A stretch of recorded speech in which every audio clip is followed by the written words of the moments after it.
आपको अब लेकर चलते हैं कश्मीर, जहां प्रधानमंत्री नरेंद्र मोदी इस वक्त बोल रहे हैं। सोनमर्ग टनल का जो उद्घाटन हुआ है और आज उनसे पहले बोलते हुए उमर अब्दुल्ला ने उनकी खूब तारीफ भी की है। सुने। हर काम का एक समय होता है और सही समय पर सही काम भी होने वाले हैं साथियों। और जब मैं सोनमर्ग टनल की बात कर रहा था, इससे सोनमर्ग के साथ साथ करगिल और लेह के लोगों की, हमारे लेह के लोगों की जिंदगी भी बहुत आसान होगी। अब बर्फबारी के दौरान एवलांच से या फिर बरसात में होने वाली लैंडस्लाइड के कारण जो रास्ते बंद होने की परेशानी आती थी, वो परेशानी कम होगी। जब रास्ते बंद होते हैं तो यहां से बड़े अस्पताल आना जाना मुश्किल हो जाता था। इससे यहां जरूरी सामान मिलने में भी मुश्किलें होती थी। अब सोनमर्ग टनल बनने से ये दिक्कतें बहुत कम हो जाएगी। साथियों, केंद्र में हमारी सरकार बनने के बाद ही 2015 में सोनमर्ग टनल के वास्तविक निर्माण का काम शुरू हुआ और मुख्यमंत्री जी ने बहुत ही अच्छे शब्दों में उस कालखंड का वर्णन भी किया। मुझे खुशी है कि इस टनल का काम हमारी ही सरकार में पूरा भी हुआ है। और मेरा तो हमेशा मंत्र रहता है, जिसका प्रारंभ हम करेंगे उसका उद्घाटन भी हम ही करेंगे। होती है, चलती है, कब होगा कौन जाने, वो जमाना चला गया। साथियों, इस टनल से, इससे सर्दियों के इस मौसम में सोनमर्ग की कनेक्टिविटी भी बनी रहेगी। इससे सोनमर्ग समेत इस पूरे इलाके में टूरिज्म को भी नए पंख लगने वाले हैं। आने वाले दिनों में रोड और रेल कनेक्टिविटी के बहुत सारे प्रोजेक्ट्स जम्मू कश्मीर में पूरे होने वाले हैं। यही पास में ही एक और बड़े कनेक्टिविटी प्रोजेक्ट पर भी काम चल रहा है। अब तो कश्मीर वादी रेल से भी जुड़ने वाली है। मैं देख रहा हूं कि इसको लेकर भी यहां जबरदस्त खुशी का माहौल है। ये जो नई सड़कें बन रही है, ये जो रेल कश्मीर तक आने लगी है, अस्पताल बन रहे हैं, कॉलेज बन रहे हैं, यही तो नया जम्मू कश्मीर है। मैं आप सभी को इस टनल के लिए और डेवलपमेंट के इस नए दौर के लिए भी तहे दिल से बधाई देता हूं। साथियों, आज भारत तरक्की की नई बुलंदी की तरफ बढ़ चला है। हर देशवासी 2047 तक भारत को डेवलप्ड नेशन बनाने में जुटा है। ये तभी हो सकता है जब हमारे देश का कोई भी हिस्सा, कोई भी परिवार तरक्की से, डेवलपमेंट से पीछे न छूटे। इसके लिए ही हमारी सरकार सबका साथ सबका विकास की भावना के साथ पूरे समर्पण से दिन रात काम कर रही है। बीते 10 साल में जम्मू कश्मीर सहित पूरे देश के 4 करोड़ से ज्यादा गरीबों को पक्के घर मिले। आने वाले समय में 3 करोड़ और नए घर गरीबों को मिलने वाले हैं। आज भारत में करोड़ों लोगों को मुफ्त इलाज मिल रहा है। इसका जम्मू कश्मीर के लोगों को भी बड़ा फायदा हुआ है। नौजवानों की पढ़ाई के लिए देश भर में नए आईआईटी, नए आईआईएम, नए एम्स, नए medical college, nursing college, polytechnical college लगातार बनते चले जा रहे हैं। जम्मू कश्मीर में भी बीते 10 साल में एक से बढ़कर एक एजुकेशन इंस्टीट्यूशंस बने हैं। इसका बहुत बड़ा लाभ यहां के मेरे बेटे बेटियों, हमारे नौजवानों को हुआ है। साथियों, आज जम्मू कश्मीर से लेकर अरुणाचल प्रदेश तक आज आप देख रहे हैं कि कितनी शानदार रोड, कितनी टनल्स, कितने ब्रिज बन रहे हैं। हमारा जम्मू कश्मीर तो अब टनल का, ऊंचे ऊंचे पुलों का, रोपवे का हब बनता जा रहा है। दुनिया की सबसे ऊंची टनल्स यहां बन रही हैं।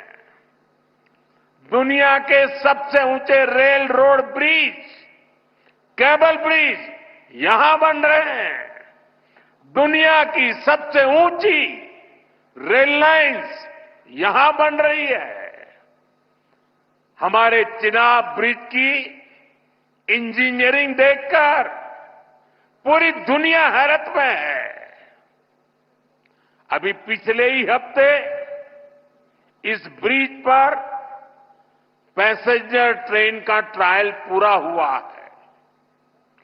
कश्मीर की रेलवे कनेक्टिविटी बढ़ाने वाला केबल ब्रिज, जोजिला, चिनैनी नासरी और सोनमर्ग टनल के प्रोजेक्ट, उधमपुर श्रीनगर बारामूला का रेल लिंक प्रोजेक्ट, शंकराचार्य मंदिर, शिवखोड़ी और बालटाल अमरनाथ रोपवे की स्कीम, कटरा से दिल्ली का एक्सप्रेसवे, आज जम्मू कश्मीर में रोड कनेक्टिविटी से जुड़े ही 42,000 करोड़ रुपए से ज्यादा के प्रोजेक्ट पर काम चल रहा है। 4 national highway project, 2 ring road पर काम तेजी से जारी है। सोनमर्ग जैसी 14 से ज्यादा टनल्स पर यहां काम चल रहा है।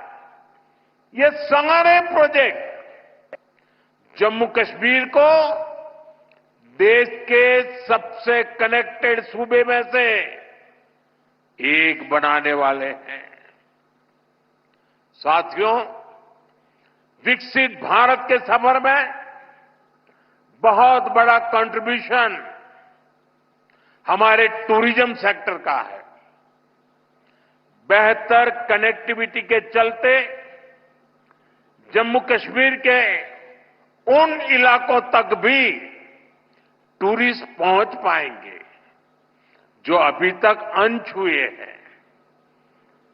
बीते 10 सालों में जम्मू कश्मीर में अमन और तरक्की का जो माहौल बना है, उसका फायदा हम पहले ही टूरिज्म सेक्टर में देख रहे हैं। साल 2024 में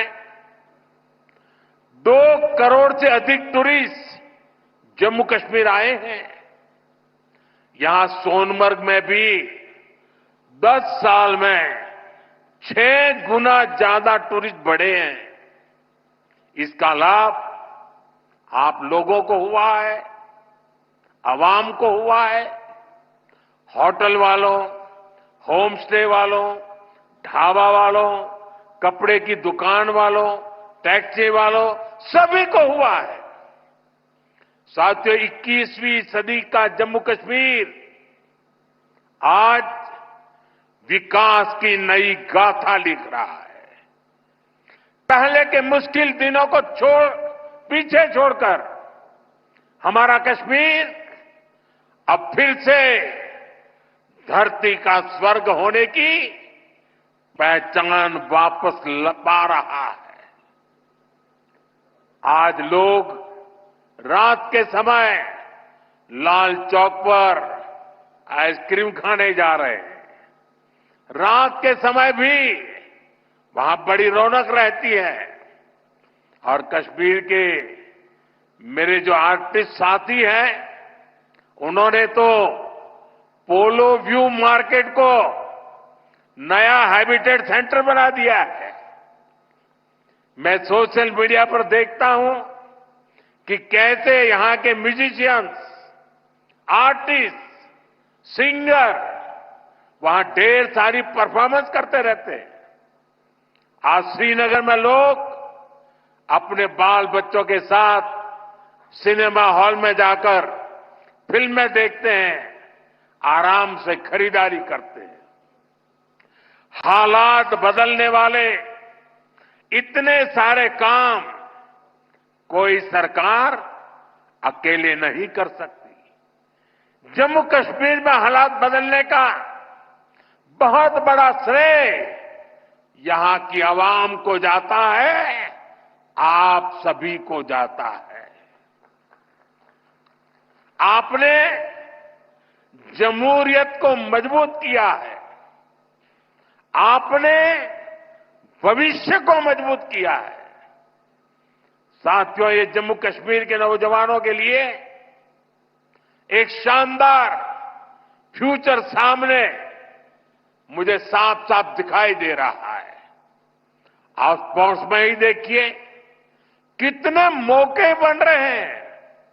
कुछ महीने पहले ही श्रीनगर में पहली बार एक इंटरनेशनल मैराथन हुई है। जिसने भी वो तस्वीरें देखी वो आनंद से भर गया था। और मुझे याद है उस मैराथन में मुख्यमंत्री जी ने भी हिस्सा लिया था। इसका वीडियो भी वायरल हुआ था और मैंने भी विशेष रूप से मुख्यमंत्री जी को बधाई दी थी जब मुझे वो तुरंत दिल्ली में मिले थे। मुलाकात के दौरान मैं उनका उत्साह देख रहा था, उमंग देख रहा था और मैराथन के बारे में वो बड़ी बारीकी से मुझे बताया था। साथियों, वाकई ये नए जम्मू कश्मीर का एक नया दौर है। हाल में ही 40 साल बाद कश्मीर में इंटरनेशनल क्रिकेट लीग हुई है। उससे पहले हमने डल लेक के इर्द गिर्द कार रेसिंग के वो खूबसूरत नजारे भी देखे। हमारा ये गुलमर्ग तो एक तरह से भारत के लिए विंटर गेम्स की कैपिटल बनता जा रहा है। गुलमर्ग में 4 खेलो इंडिया विंटर गेम्स हो चुके हैं। अगले महीने 5वें खेलो इंडिया विंटर गेम्स भी शुरू होने वाले हैं। बीते 2 साल में ही देश भर से अलग अलग स्पोर्ट्स टूर्नामेंट के लिए 2,500 खिलाड़ी जम्मू कश्मीर आए हैं। जम्मू कश्मीर में 90 से ज्यादा खेलो इंडिया सेंटर बनाए गए हैं। हमारे यहां के 4,500 नौजवान ट्रेनिंग ले रहे हैं। साथियों, आज हर तरफ जम्मू कश्मीर के नौजवानों के लिए नए नए मौके बन रहे हैं। जम्मू और अवंतीपोरा में एम्स का काम तेजी से हो रहा है, यानी अब इलाज के लिए देश के दूसरे हिस्से में जाने की मजबूरी कम होगी। जम्मू में आईआईटी, आईआईएम और सेंट्रल यूनिवर्सिटी के शानदार कैंपस में पढ़ाई हो रही है। जम्मू कश्मीर में जो कारीगरी और शिल्पकारी है, उसे हमारे विश्वकर्मा साथी आगे बढ़ा रहे हैं। उनको पीएम विश्वकर्मा और जम्मू कश्मीर सरकार की दूसरी स्कीम से मदद मिल रही है। हमारी निरंतर कोशिश है कि यहां नई इंडस्ट्री भी आए। यहां अलग अलग इंडस्ट्री के लोग करीब 13,000 करोड़ रुपए लगाने जा रहे हैं। इससे हजारों नौजवानों को यहां नौकरी मिलेगी। जम्मू कश्मीर बैंक भी अब काफी बेहतर तरीके से काम करने लगा है। बीते 4 साल में जम्मू कश्मीर बैंक का बिजनेस 1,60,000 करोड़ से बढ़कर 2,30,000 करोड़ रुपए हो गया। यानी इस बैंक का बिजनेस बढ़ रहा है, लोन देने की कैपेसिटी भी बढ़ रही है। इसका फायदा यहां के नौजवानों, किसानों, बागवानों, दुकानदारों, कारोबारियों सबको हो रहा है। साथियों, जम्मू कश्मीर का अतीत अब विकास के वर्तमान में बदल चुका है। विकसित भारत का सपना तभी पूरा होगा जब इसके शिखर पर तरक्की के मोती जड़े हो। कश्मीर तो देश का मुकुट है, भारत का ताज है। इसलिए मैं चाहता हूं कि ये ताज और सुंदर हो, ये ताज और समृद्ध हो। और मुझे ये देखकर खुशी होती है कि इस काम में मुझे यहां के नौजवानों का, बुजुर्गों का, बेटे बेटियों का लगातार साथ मिल रहा है। आप अपने सपनों को हकीकत में बदलने के लिए, जम्मू कश्मीर की प्रगति के लिए, भारत की प्रगति के लिए पूरी मेहनत से काम कर रहे हैं। मैं आपको फिर भरोसा देता हूं, मोदी आपके साथ कदम से कदम मिलाकर चलेगा। आपके सपनों के रास्ते में आने वाली हर बाधा को हटाएगा। साथियों,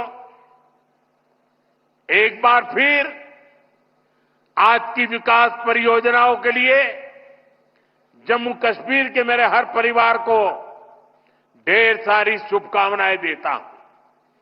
यह हमारे साथी नितिन जी ने, मनोज सिन्हा जी ने और मुख्यमंत्री जी ने जिस तेजी से तरक्की हो रही है, जिस तेजी से विकास हो रहा है, जो नए नए प्रोजेक्ट्स होने जा रहे हैं, उसका विस्तार से वर्णन किया है। और इसलिए मैं उसे दोहराता नहीं हूं। मैं आपको इतना ही कहता हूं कि अब ये दूरी मिट चुकी है। अब हमें मिलकर के सपने भी संजोने हैं, संकल्प भी लेना है और सिद्धि भी प्राप्त करनी है। मेरी आप सबको बहुत बहुत शुभकामनाएं, बहुत बहुत धन्यवाद।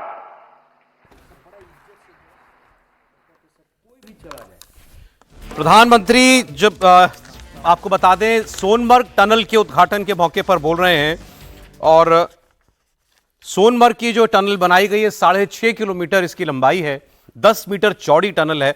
और इस पर 2378 करोड़ रुपया, मतलब लगभग 2500 करोड़ रुपए इसके ऊपर खर्च किए गए हैं। समुद्र से 8650 फीट की ऊंचाई पर है। और जिस एक आंकड़े पर मेरी नजर गई, अब आप सोचिए, आप तस्वीरें देख रहे थे अभी, कि इस टेरेन के अंदर पहाड़ों में बर्फ से ढके हुआ ये सारा का सारा, जहां जहां तक दूर आपकी निगाह जाती है, सारा का सारा पहाड़ वहां ढका हुआ है। स्पीड लिमिट जानते हैं कितनी सर? 80 किलोमीटर। 70-80। मतलब आप कश्मीर की सुरंग में 80 किलोमीटर तक, 80 से ज्यादा चला सकते हैं। लिमिट लगानी पड़ी सरकार को कि आप 80 वहाँ से ज्यादा। उसकी रोड स्पीड जो है ना 30 किलोमीटर से, जो पहले सड़क है जी। बिना टनल के जो सड़क है उस पर 30 किलोमीटर की स्पीड से आप चला टनल सकते शुरू होते हैं 80 किलोमीटर पर आप गाड़ी तो चलाएं। गगनवी से ये सोमवार सर आपकी जो इंजीनियरिंग की कमाल घंटे है। की यात्रा थी वो 15 मिनट में हो रही 15 है। मिनट। कितनी देर की यात्रा? 1 घंटे की यात्रा 15 मिनट गगनवी से सोनमर्ग की यात्रा में 1 घंटा लगता था, वो सिर्फ 15 मिनट में हो रही है टनल के कारण। और प्रधानमंत्री ने कहा कि सारी दूरियां खत्म हो रही हैं अब। उमर अब्दुल्ला का स्टेटमेंट, जो इससे पहले वो बात कर रहे थे, उनका बयान आएगा तो मैं वो सुनाता हूं भी होगी। उन्होंने भी अच्छी बातें कही। उमर अब्दुल्ला ने प्रधानमंत्री की तारीफ करते हुए कहा कि सरहद पर जो शांति है उसके जिम्मेदार आप हैं, आपकी वजह से सरहद पर शांति है। फिर उन्होंने ये भी कहा कि आप अपने वादे पर कायम रहे। किस संदर्भ में वो बात कर रहे थे, पूरी बात आपको हम सुनवाएंगे और सुनवाता हूं आपको। उमर अब्दुल्ला की बात पहले आपको सुना देता हूं। आगे भी पता नहीं कि क्या क्या कुर्बानियां मांगी जाएंगी, लेकिन वजीर आजम साहब, आपका आज यहां मौजूद होना इस टनल के इनॉग्रेशन के प्रोग्राम पे, ये इस बात की गवाही है कि वो लोग जो ये हमले करते हैं, वो लोग जो इस मुल्क की बेहतरी नहीं चाहते, वो लोग जो जम्मू कश्मीर में तरक्की, अमन, जमहूरियत को कायम होते हुए नहीं देखना चाहते, वो कभी भी कामयाब नहीं हो सकते। उनको हमेशा यहां हार का सामना करना पड़ेगा। उनको हमेशा हम यहां से हरा के वापस भेजेंगे और इस मुल्क को और जम्मू कश्मीर को और जम्मू कश्मीर की जमहूरियत को हम कभी यहां नुकसान होते हुए जो है वो नहीं देखेंगे। आपको मैं याद दिला दूं, इसी टनल के निर्माण के दौरान कुछ हफ्तों पहले, कुछ महीनों पहले एक आतंकी हमला हुआ था और उसमें 6-7 लोगों की मौत हो गई थी। प्रवासी मजदूर जो यहाँ काम करने के लिए आए हुए थे, उसमें ज़्यादातर वो लोग थे। एक स्थानीय डॉक्टर थे, उनकी भी हत्या हो गई। जेड मोड़ टनल कहते हैं इस जगह को। तो उसका वो जिक्र कर रहे थे उमर अब्दुल्ला कि हमले जो हुए हैं उन सब के बावजूद ये काम कामयाबी के साथ पूरा हुआ है। और उमर अब्दुल्ला ने और कहा कि दिल की दूरी और दिल्ली से दूरी, इसको हमें कम करना है। और उन्होंने 2 बातों के लिए खास तौर पर प्रधानमंत्री का धन्यवाद दिया। एक तो अभी 6 तारीख को ही, 6 जनवरी को जम्मू रेलवे डिवीजन बनाया गया है, तो उन्होंने उसके लिए तारीफ की है। दूसरा, अब ट्रेन जो है हम सब जानते हैं, ट्रेन चलेगी और वो सीधी जो है आपको कश्मीर तक लेकर के आएगी, कटरा से होते हुए लेकर के आएगी। उसका जिक्र भी उन्होंने किया था। और इसके अलावा उन्होंने ये भी कहा कि आपने ये वादा किया था कि आप जम्मू कश्मीर में चुनाव करवाएंगे और आपने चुनाव करवाया, आपने अपना वादा निभाया। बस अब हम आपका जो वादे का दूसरा हिस्सा है कि जम्मू को उसका पूरा स्टेटहुड लौटा दें, तो हम उम्मीद करते हैं कि वो भी आप करेंगे। लेकिन आपको उमर अब्दुल्ला की भाषा में कहीं कोई तलखी नहीं दिखाई देगी, कोई कोल्डनेस नहीं दिखाई देगी। उनकी पॉलिटिक्स बिल्कुल अलग है। जम्मू कश्मीर पूरी तरीके से मुस्लिम डोमिनेटेड स्टेट है, 97% मुस्लिम आबादी है कश्मीर के अंदर। तो उमर अब्दुल्ला को क्या राजनीति करनी है आप समझ सकते हैं, और प्रधानमंत्री का उस राजनीति से कोई मेल नहीं है। लेकिन फिर भी उमर अब्दुल्ला लगातार चुनाव जीतने के बाद से एक नहीं कई बार ये स्टेटमेंट दे चुके हैं। उनके पिता फारूक अब्दुल्ला भी ये स्टेटमेंट दे चुके हैं कि दिल्ली के साथ रिश्तों को तनावपूर्ण रख के हमें और कश्मीर को कुछ हासिल नहीं है। सर, ये बिल्कुल फैक्ट बात है सर, खासतौर से जो बॉर्डरिंग स्टेट होते हैं, और उसमें जम्मू कश्मीर तो बहुत महत्वपूर्ण है कि केंद्र सरकार के बिना, क्योंकि हर तरह की ज़रूरत केंद्र सरकार ही वहाँ पे पूरा कर सकती है, फाइनेंशियल हो, सिक्योरिटी हो, इंफ्रास्ट्रक्चर हो, सभी काम वहाँ पर करना। और वैसे भी जम्मू कश्मीर का जो हमारा पूरा इलाका है, उसमें केंद्र सरकार के दखल के बिना, केंद्र सरकार की मदद के बिना वहाँ पर कोई काम नहीं चल सकता। और देश में पिछले 75 साल में सबसे ज़्यादा पैसा केंद्र की सहायता अगर मिली है तो जम्मू कश्मीर को मिली है। लेकिन उसका कितना यूज हुआ नहीं हुआ वो अलग इशू है। केंद्र में जो सरकार रहती है उसके साथ प्रधानमंत्री ऐसी 14 टनल्स पर काम चल रहा है इसीलिए मैं कह रहा हूँ, तो वो बड़ा महत्वपूर्ण है। और उमर अब्दुल्ला साहब तो भारतीय जनता पार्टी के साथ पहले सरकार में रहे, मंत्री भी रहे वाजपेयी सरकार में। यदि आज जो बात कही है उसको पॉलिटिकल रेफरेंस में या इन्फ्रेंस में नहीं समझ रहा, लेकिन अगर उनको अपनी कॉन्स्टिट्यूएंसी को खुश रखना हो, 2 रोज 4 गाली मोदी को हाँ बिल्कुल दे सकते हैं ना। नहीं, वो नॉर्मली ऐसा होता है कि प्रधानमंत्री और यदि राज्य के मुख्यमंत्री कोई एक कार्यक्रम को कर रहे हैं, तो मैंने कहीं नहीं देखा ये दिल्ली के अलावा, दिल्ली में जितनी बिटरनेस एक स्टेट गवर्नमेंट और सेंट्रल गवर्नमेंट के बीच में है, ऐसी कहीं पर भी मोटे तौर पर नहीं होती है। लेकिन मैं कह रहा हूँ कि इसका पॉलिटिकल इन्फ्लुएंस मैं आज नहीं निकाल रहा, जो कहा गया कि दिल्ली से दिल की दूरी भी जो है ना कम हो जाए। अब वो दिल की दूरी कब कम होगी? एक तो आप ख्वाहिश कह रहे एक तो हैं, बड़ी उमर अब्दुल्ला की ख्वाहिश है वो। ख्वाहिश है नहीं, एक तो मैं जब हम लोग चुनाव हो रहे थे तब भी इस पर चर्चा की थी कि उनके लिए एक नेचुरल पार्टनर के तौर पर मैं बीजेपी को मानता हूँ। दूसरा, मुझे थोड़ा सा लग रहा है पॉलिटिकली घबराहट के तौर पे कि भाई कांग्रेस तो अभी सरकार में शामिल हुई नहीं है। नहीं, और उमर अब्दुल्ला पहले आदमी थे जिन्होंने ये कहा कि अगर ये अलायंस खत्म हो गया तो प्लीज डिक्लेयर कर दो हाँ, इंडिया अभी कल ताकि हम अपने काम पर लगे। और वो कांग्रेस के लिए कह रहे हो कि मुझे पता तो चले कि मेरे साथ है या नहीं है। हाँ, वही बात है ना। तो इसलिए का बदला रुख का सबसे बड़ा कारण ये भी कि अब जम्मू कश्मीर से आर्टिकल 370 पूरी तरह से खत्म हो चुका है। अभी तक जब भी सरकार बनती थी तो आपसे केंद्र से पैसा आता था, उसका कोई आप ऑडिट नहीं कर सकते थे, मनमानी करते थे। और दो परिवारों, जो प्रधानमंत्री मोदी ने चुनाव से पहले कहा था कि जम्मू कश्मीर को तीन परिवारों ने लूटा, एक तो गांधी परिवार, महबूबा और उमर अब्दुल्ला के परिवार ने। आर्टिकल 370 के बाद और जिस तरीके से एलजी को पावर है आज की तारीख में जम्मू कश्मीर के अंदर, अब उमर अब्दुल्ला जानते हैं कि अगर उन्हें कोई विकास का काम करना है, प्रदेश के लिए कोई काम करना है, तो बिना केंद्र की मदद से वो कर नहीं सकते। उन्हें पैसा चाहिए तो केंद्र ही पैसा देगा।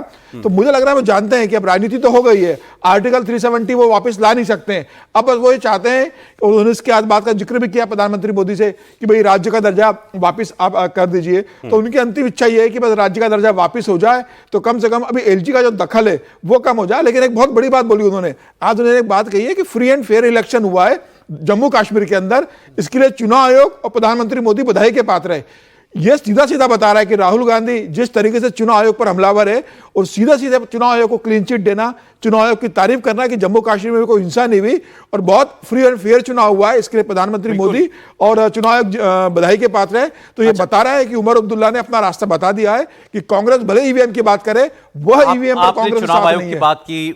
दिल्ली का सारा चुनाव का कैंपेन जो अरविंद केजरीवाल चुनाव आयोग के दम पर ही सच लग रहा है कि लड़ना चाहते हैं। आपने कहा कि इतनी बिटरनेस केवल दिल्ली में और कहीं नहीं है। मैंने कहीं आमतौर पर नहीं देखी। वैसे इसमें एक चीज जोड़ दूं फैक्ट के तौर पे कि ये जो टनल का शुरुआत हुई थी वो राहुल गांधी ने अक्टूबर 2012 में उसका वो किया था शिलान्यास। 12 साल लगे। प्रधानमंत्री ने अपने भाषण की शुरुआत में ये कहा कि इस टनल का वास्तविक काम जब हम सत्ता में आए तभी तो वो कह रहा हूं 12 साल उस समय लग गए। 2012 में वो हुआ था उसका। ठीक बात है। तो हम दिल्ली के साथ जो इसमें सिमिलैरिटी है जम्मू कश्मीर की, उस पर हम बात करेंगे। वहां भी एलजी रूल है, यहाँ भी एलजी, जम्मू कश्मीर में भी एलजी हैं।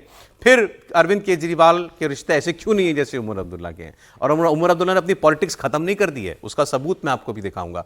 लेकिन प्रधानमंत्री नरेंद्र मोदी ने भी वहां जाकर के कहा, जो वादा किया था वो पूरा किया। पहले के मुश्किल दिनों को पीछे छोड़कर हमारा कश्मीर अब फिर से धरती का स्वर्ग होने की पहचान वापस पा रहा है। आज लोग रात के समय लाल चौक पर आइसक्रीम खाने जा रहे हैं। रात के समय भी वहां बड़ी रौनक रहती है। श्रीनगर में लोग अपने बाल बच्चों के साथ सिनेमा हॉल में जाकर फिल्में देखते हैं, आराम से खरीदारी करते हैं। श्रीनगर में पहली बार एक इंटरनेशनल मैराथन हुई है। जिसने भी वो तस्वीरें देखी वो आनंद से भर गया था। और मुझे याद है उस मैराथन में मुख्यमंत्री जी ने भी हिस्सा लिया था। इसका वीडियो भी वायरल हुआ था और मैंने भी विशेष रूप से मुख्यमंत्री जी को बधाई दी थी जब मुझे वो तुरंत दिल्ली में मिले थे। मुलाकात के दौरान मैं उनका उत्साह देख रहा था, उमंग देख रहा था, और मैराथन के बारे में वो बड़ी बारीकी से मुझे बताया था। साथियों, वाकई ये नए जम्मू कश्मीर का एक नया दौर है। और आप पक्का मानिए, ये मोदी है, वादा करता है तो निभाता है।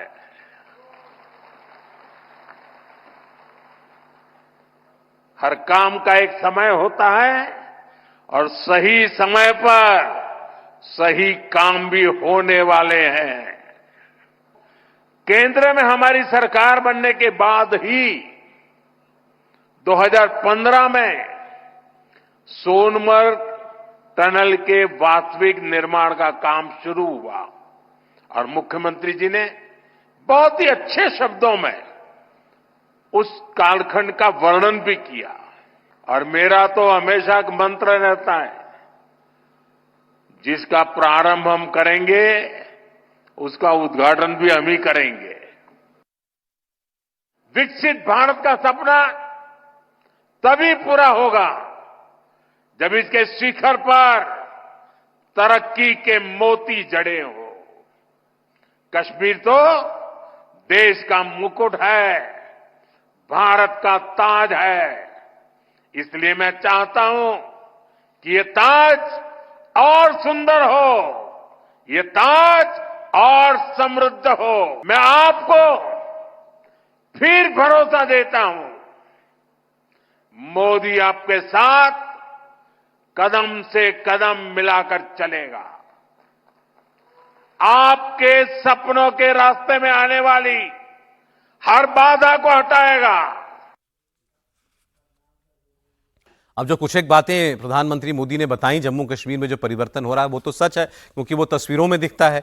आप जो वहाँ का जो वो मेन चौक है, वहाँ पर लाल चौक पर आज आपको सैलानियों की तस्वीरें दिखाई देती हैं। उन्होंने कहा वहाँ लोग तस्वीर खिंचाते हैं, रात के वक्त भी आइसक्रीम खाते हैं, कॉफी सब पी कुछ रहे वहाँ होता है, हैं, कॉफी पी रहे होते हैं। सिनेमा हॉल वहाँ पर खुले हैं तो खुले हैं। जम्मू को रेल डिवीजन मिला है तो मिला है, कश्मीर तक अब सीधी ट्रेन जाती है। तो ये सब तो फैक्ट की बातें है ना, ये तो सब कुछ जम्मू कश्मीर को मिल ही रहा है। और इस भी बता रहे थे कि ऐसी सोनमर्ग का जो सुरंग बनी है, 14 सुरंगों पर अभी एक ही वक्त में काम चल रहा है। तो कनेक्टिविटी पर कितना जोर है, इसकी एक बात और। लेकिन हम बात यहां कर रहे थे उमर अब्दुल्ला, यानी वहां पर की सरकार के और दिल्ली की सरकार के रिश्तों के बीच में। उमर अब्दुल्ला उसी इंडिया गठबंधन का हिस्सा है जिसका राहुल गांधी है या अरविंद केजरीवाल हैं। लेकिन उमर अब्दुल्ला में वो कटुता नहीं दिखाई देती। उमर अब्दुल्ला की बात करने में, उनकी शैली में किसी भी लिहाज से एक वर्किंग रिलेशनशिप बनाए रखने की चाहत दिखाई देती है। तो ये बाकी क्यों नहीं कर सकते? खास तौर पर इसकी दिल्ली चुनाव से तुलना हम लोग जरूर करें अरविंद केजरीवाल से। वही सेटअप है गवर्नमेंट का, बल्कि ये तो फुल फ्लेज्ड राज्य था। यहाँ की ताकत तो कम की है मोदी ने। उनका तो ज्यादा बिटरनेस होनी चाहिए, ज्यादा बिटरनेस होनी चाहिए, उनका ज्यादा गुस्सा होना चाहिए, लेकिन वो नहीं है। लेकिन यहां अरविंद केजरीवाल हैं, वो आपको हर मुकाम पर दिल्ली की सरकार से एक मोर्चा लेते हुए दिखाई देते हैं। सर देखिए, इसके दो पहलू हैं। एक तो राजनीतिक पहलू है, लेकिन एक विशेष पहलू पर, क्योंकि चीन में मुझे याद है 2006 में जब वहाँ की तिब्बत की पहाड़ी पर रेल लाइन बन रहा था और सुरंग, तब पूरी दुनिया के पत्रकारों को बुलाया जाता था कि कैसे वो छिद्र करके कैसे उसमें कूलेंट डालते। हम लोगों ने आर्टिकल्स भी लिखे थे, चीन ने क्या कर दिया।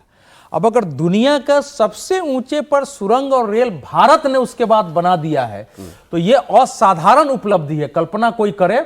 और निश्चित रूप से इससे, क्योंकि ये जो रास्ते जो बन रहे हैं धीरे धीरे, वो अंततः पाकिस्तान और चीन के स्ट्रेटेजिक रूप से भी उनके लिए चुनौती का विषय है ये। और भारत अगर वहां तक पहुंचा है तो फिर आप कल्पना कर सकते हैं कि आने वाले समय में भारत किस स्थिति में होगा। इसलिए प्राइम मिनिस्टर अगर कह रहे हैं कि भारत की महाशक्ति विकसित बनने का रास्ता जम्मू कश्मीर से निकलेगा, तो उसके एक दूसरे स्ट्रेटेजिक मायने भी होते हैं। ठीक है, वो समझने की आवश्यकता है। और वहां मुख्यमंत्री को भी पता होगा, प्राइम मिनिस्टर को पता है। अब पॉलिटिक्स का देखिए, अगर इस समय उमर अब्दुल्ला के चुनाव के समय से ही रणनीति देखेंगे तो उनका बिटरनेस केंद्र सरकार से ज्यादा राहुल गांधी और कांग्रेस के को लेकर होने लगा था। चुनाव के बीच ही आलोचना कर दिया था कि उनके पास जम्मू कश्मीर आने का समय नहीं है। और सरकार गठन में भी उन्होंने कहा कि भाई आपको एक सीट लेना है, लीजिए, और फिर उसके बाद जो है परिणाम क्यों आया है कांग्रेस इसका अपना मूल्यांकन करे, उमर अब्दुल्ला ने कहा है। और आज तीसरा बयान आया है। लेकिन मैं विजय जी की बात में एक चीज जोड़ूंगा कि इतना ही बिटरनेस जो दिल्ली में दिखाई देता है, ममता बनर्जी ने भी अनेक प्रोजेक्ट पर दिखाया। प्राइम मिनिस्टर गए हुए हैं कहीं, अगर उसका उद्घाटन ऑनलाइन हो रहा है तो उसमें ममता बनर्जी उपस्थित होने के लिए तैयार नहीं है, एक बार बाइकआउट करके उठ के चली जाती है। तो यह बिटरनेस दो राज्यों में ज्यादा दिखा है, बंगाल और उसमें।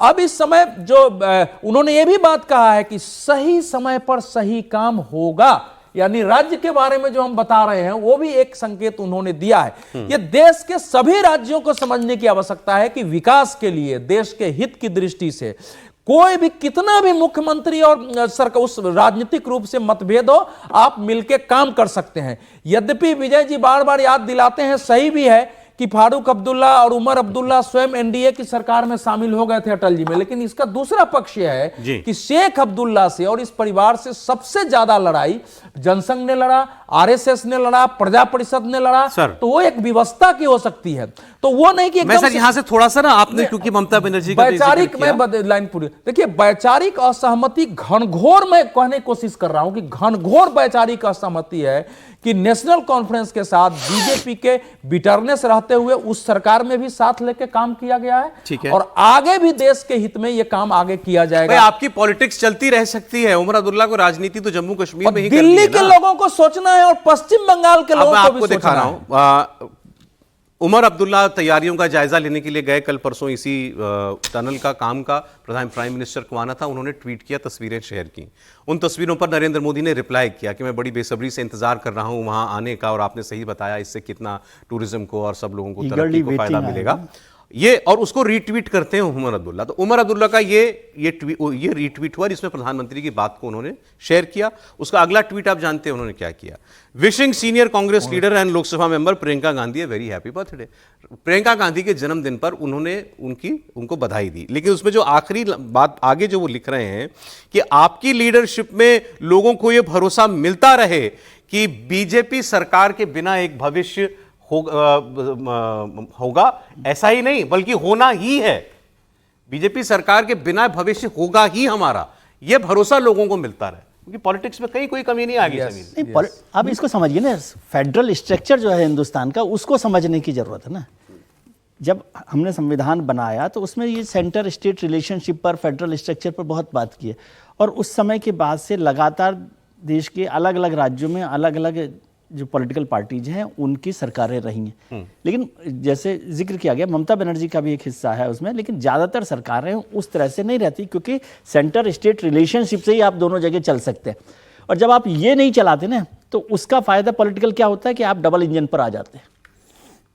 अगर सब सरकारें मिलकर काम करने लगे तो बीजेपी का डबल इंजन का नारा नहीं चलेगा ना। सही बात। राहुल गांधी ने ट्वीट किया, डबल इंजन का जरूरत ही वही है जहां पर एक उनको आप काम नहीं कर रहे। राहुल गांधी ने ट्वीट किया क्या सर, जो टनल का उद्घाटन हुआ है? राहुल गांधी सरकार में तो है ना वो सर, क्योंकि आपने कहा दे रहे हैं। 2012 में तो आप शायद कटाक्ष कर रहे हो, लेकिन सच बात है, अगर राहुल गांधी ने अगर इसकी आधारशिला रखी है तो उनको आधारशिला नहीं हो, वैसे भी सरकार में आप हो ना, आप भले ही सरकार में शामिल नहीं हो, आप मिलकर चुनाव लड़े। और कहा तो यही जा सकता है ना कि जम्मू कश्मीर में भी आपकी भी सरकार है, भले ही आप सरकार में शामिल नहीं हो, और इतना बड़ा एक अचीवमेंट अगर सरकार कर रही है, केंद्र सरकार कर रही है जम्मू कश्मीर में, तो आप वहां की जनता को बधाई दे सकते हो ना कि आज केंद्र सरकार ने इतना बड़ा काम किया। नहीं, ये क्रेडिट मैं कह रहा हूं, थैंक यू करते हुए भी क्रेडिट लेते हैं, हमने शुरू किया था और आपका धन्यवाद कि ठीक है। जम्मू कश्मीर की जनता को बधाई दे सकते थे ना कि आपके लिए कितनी बड़ी टनल हुई है, आपकी अब आवागमन की सुविधा होगी, भारतीय सेना को आसान होगा, जो जम्मू कश्मीर लोग जाएंगे उनके लिए आसान होगा। उनकी केंद्र सरकार इसके लिए आखिरी ट्वीट है, आप सभी को लोहड़ी की लख लख बधाइयां। रोगग्रस्तता के, और उससे पहले का उनका 4 दिन का ट्वीट है जब वो केवेंटर्स में मिल्क शेक बना रहे थे दिल्ली में। सर, रोगग्रस्तता के स्तर पर अगर घृणा नफरत हो एक व्यक्ति और विचार से, अच्छा, उसमें सकारात्मक व्यू आ नहीं सकता है। मैं यहां से आपको इंडिया अलायंस के पॉलिटिक्स पर लेकर के आ रहा था, क्योंकि दिल्ली के इलेक्शन ने ये तो उनके बीच में जितना बिखराव है उसको जग जाहिर कर दिया था। अब आज की परिस्थिति में ये साफ है, महाराष्ट्र में आप देखिए अलग चुनाव लड़ने की घोषणा उद्धव ठाकरे कर चुके हैं कि हम अपने स्थानीय निकाय चुनाव में अलग चुनाव लड़ेंगे। और क्यों इंडिया गठबंधन बिखरा, इसका जिम्मेदार वो कांग्रेस पार्टी को मानते हैं कि कांग्रेस पार्टी ने एक भी बैठक नहीं बुलाई, 6 महीने हो गए लोकसभा चुनाव को खत्म हुए। इस पर 2 बयान है हमारे पास, बीजेपी का और संजय राउत का, सुनिए। इंडिया गठबंधन है वो और मजबूत होना चाहिए। देश के सामने जो संकट है, समस्या है, संविधान के ऊपर जो हमले हो रहे हैं, ये सबसे बड़ा संकट है। उनके खिलाफ अगर हमको लड़ना है तो इंडिया ब्लॉक और मजबूती से काम करने की ज़रूरत है, ये हमारी भूमिका है। मैं मानता हूँ नरेंद्र मोदी जी का बहुमत खिसकाने का काम हमने किया, ये हमारा विजय रहा। उसके बाद इंडिया आघाड़ी की कोई बैठक नहीं हुई, ये दुर्भाग्यपूर्ण है। और ये जिम्मेदारी बड़ी पार्टी या बड़े भाई गठबंधन में होने के नाते कांग्रेस की है। कांग्रेस की जिम्मेदारी हमारी नहीं है, ये कांग्रेस की जिम्मेदारी है। तो आने वाले दिनों में अगर इंडिया गठबंधन बचाना चाहते हैं और ताकतवर बनाना चाहते हैं तो सबसे पहले एक दूसरे में डायलॉग होना चाहिए, संवाद होना चाहिए, बातचीत होनी चाहिए। मैं भी दूरबीन लेके ढूंढ रहा हूं, अपने क्षेत्र पटना में हूं तो अलायंस कहां है या देखने की कोशिश कर रहा हूं। देखिए, स्वार्थ के आधार पर बना हुआ अलायंस कभी चल नहीं सकता। अहंकार और ईगो के बिना पर चलना हुआ कभी चल नहीं सकता। कांग्रेस दावा छोड़ेगी नहीं और बाकी लोग कह रहे हैं कि तुम अपने आज की हैसियत को देखो। क्या ममता जी हैं, क्या अखिलेश है, कांग्रेस देखने को तैयार नहीं है। तो बस वही पुरानी जमींदारी, हम जमींदार थे तो रहे जमींदार। अब ये देश मोदी जी के साथ है, भाजपा एनडीए के साथ है। रविशंकर प्रसाद कह रहे हैं मैं दूरबीन से ढूंढ रहा हूं पटना में, कहां है इंडिया गठबंधन। इंडिया गठबंधन जैसा अब नहीं कुछ है। अब क्या कहेंगे आप? भाई बिहार में जो अलायंस है वो पहले से इंडिया गठबंधन बनने से पहले से अलायंस है, ऐसे तो उसको देखें तो, लेकिन सो कॉल्ड इंडिया गठबंधन जो बना था वो तो आज कहां है जमीन पर? सर, एक फेयरवेल पार्टी होना चाहिए कि आपस में गठबंधन तोड़ने इस बहाने मिल लें। इस मामले में कि आखिरी बार मिल लेते, जब पटना में एक बार मिले थे तो इस बार दिल्ली में मिल ले, साथ में भोजन करें और ऑफिशियली डिक्लेयर कर दे बाहर आके कि अब हमारा गठबंधन नहीं है। अब 2029 में हम फिर मुलाकात करेंगे। तो साफ साफ कह रहे हैं मेरी जिम्मेदारी नहीं है गठबंधन बना के रखना, कांग्रेस की जिम्मेदारी थी। बुलाते लेकिन जिम्मेदारी तो हमेशा बड़े पक्ष की होती है। दो बड़े गठबंधन अगर आप देखोगे, पहले एनडीए और यूपीए हुआ करता था। एनडीए अभी भी बना हुआ, यूपीए का आपने इंडिया गठबंधन बाद में बना लिया। तो सबसे बड़ा दल की जिम्मेदारी होती है कि सबको साथ लेके चले। बड़ा भाई कौन है? दो गठबंधन तभी चला जब भारतीय जनता पार्टी ने नेतृत्व किया और कांग्रेस ने नेतृत्व किया। आज कांग्रेस इस स्थिति में नहीं है। 99 आपके लोकसभा सांसद आ जाते हैं, आप पार्लियामेंट के अंदर अपने सहयोगी दलों को साथ में लेकर नहीं चलते। कौन सा मुद्दा उठाना है, सरकार को कैसे करना है, किस मुद्दे पर पार्लियामेंट में चर्चा करना है, आप अपने एजेंडे लेकर चलते हो। तृणमूल कांग्रेस अपने एजेंडे लेकर चलती है, अखिलेश यादव अपना एजेंडा लेकर चलता है। जब पार्लियामेंट के सेशन में जो 20 दिन या 22 दिन का रहता है, वहां इंडिया गठबंधन अगर मिलकर सरकार को नहीं घेर सकती है तो आप अंदाज लगाइए जमीनी स्तर पर कैसे संघर्ष करेंगे। और वो हुआ ही। अरविंद केजरीवाल के साथ अलग चुनाव लड़ रहे हो, वहां से ममता बनर्जी अलग हो चुकी है, लालू प्रसाद यादव ने अलग बयान दिया है, उद्धव ठाकरे अलग घोषणा कर ही चुके हैं। तो मुझे लग रहा है कि जमीनी स्तर पर यह गठबंधन कहीं नहीं बचा है। कांग्रेस को अधिकारिक रूप से इस बात की घोषणा कर देना चाहिए कि अब जितने भी राहुल गांधी आज जब रैली करेंगे वो घोषणा ही है इंडिया अलायंस से खत्म होने की। नहीं, राहुल गांधी अभी भी संभव, अभी तो कांग्रेस को उम्मीदवार डर रहे हैं कि कहीं राहुल गांधी गठबंधन ना कर ले। केजरीवाल का फोन आ जाए और अरविंद केजरीवाल का फोन आता है, राहुल गांधी कहते हैं कि चलो विड्रॉ करो, चुनाव नहीं लड़ना है। राहुल गांधी कुछ भी कर सकते हैं। कांग्रेस अगर INDI पर कुछ नहीं बोल रही है, चुप है, तो उसका तो कोई अर्थ है ना। क्या कांग्रेस यही चाहती है? ये भी तो ध्यान रखना चाहिए कि उसने नीतीश कुमार को अलग करके गठबंधन अपने हाथ में छीना और तब से उसकी नीति यही रही है। तो जाहिर है कि अगर विपक्षी दल ये दल कह रहे हैं तो कांग्रेस भी उसी दिशा में जा